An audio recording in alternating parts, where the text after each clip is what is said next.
Let go of quick fixes. Learn to move through. We all have the things that we want to grab when we feel uncomfortable. Maybe it's a drink. Maybe it's a pill. Maybe it's a cupcake. Maybe it's gambling. Maybe it's porn. Whatever it is that you reach for, that your anxiety wants, the quick fixes, they feel good in the moment.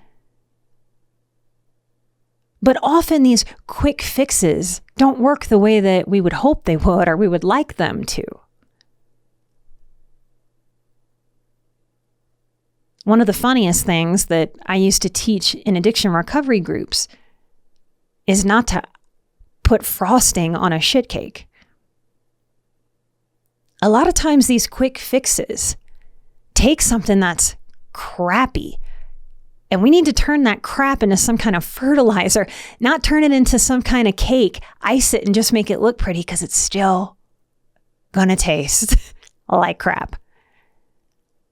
Our wise woman, our wise man can step in and help our inner, younger, idealistic, perfectionistic parts that really want to believe in these quick fixes. Y'all have been doing this almost 20 years. If there's a quick fix, I'm all about it. It's just the truth I've learned is that those quick fixes often come with more consequence than more help. When we let go of the quick fixes and learn to move through, the way that we do that, the doing, the action, is to actually have our emotion.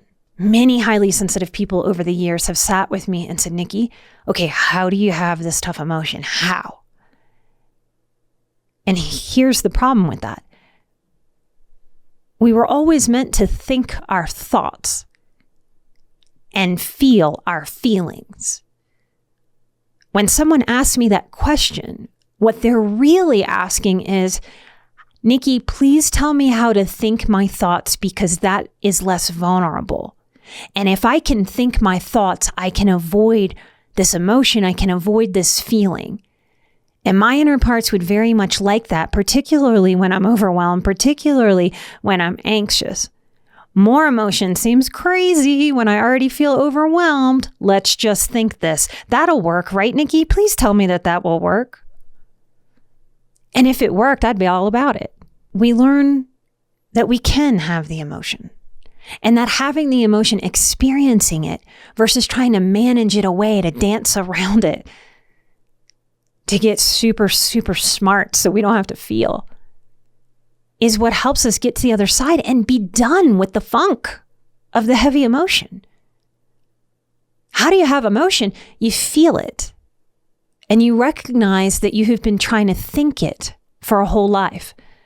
Now, I can tell you that if you come from a dysfunctional family with a lot of chaos, particularly when you were young and developing into your personhood, overthinking starts when we are sensitive, aware, often smart when we are children, because we don't have someone to nurture us through. We don't have a lot of mature energy around us that are calming things down, that are handling the emotions and regulating the children, because those adults don't know how to regulate themselves. So there's no way my parents could have helped me regulate myself.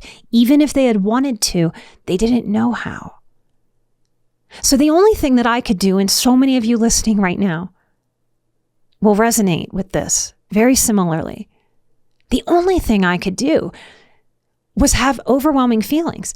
Feel that anxiety start to build when I didn't understand what was going on around me, or I didn't understand the tensions or the anger or the rage or the lashing out or the confusion or the irresponsibility and what I couldn't count on. Is I would leave my emotion, because if I cried, my mom would get mad at me. I might even get punished.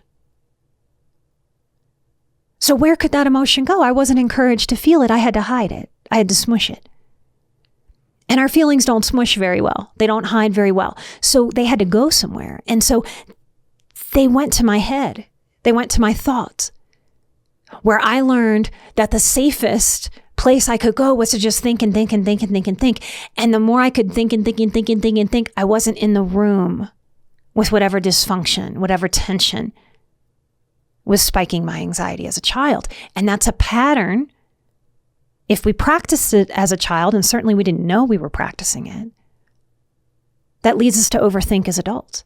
Comment with the word calm to get a link to the full episode. Remember to find Emotional Badass wherever you get your podcasts and subscribe.